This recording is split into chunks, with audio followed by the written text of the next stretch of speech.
आजको भिडियो गाउँलाई माया गर्नेहरूका लागि हो। आज मेरो भान्सामा गाउँको माटोको सुगन्ध, आँगनको न्यानोपन छ। घाममा सुकाएका यी मुलाका चाना, घाम पानीसँग सँगालिएका दिनहरू अनि आफ्नै बारीका पसिनामा मिसिएको स्वाद आज भान्सामा पाक्दै गर्दा मन भने घरकै पिँढीमा पुगेर बस्यो। बोडीसँग मिसिएर उम्लिएको यो तरकारीले पेट मात्र भरेन, मनभरि सम्झनाका लहरहरू भरिदियो। कतै टाढा बसेका आफ्ना मान्छेहरूको माया यस्तै सानो र महत्त्वपूर्ण मुलाको चानाको पोकोमा बेरिएर आइपुग्दो रहेछ।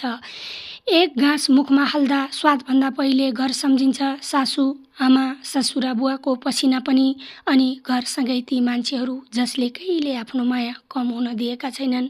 सासू आमाले पठाइदिनु भएको मुलाको चाना परिकार मात्र होइन, गाउँबाट आएको मायाको चिठी पनि हो।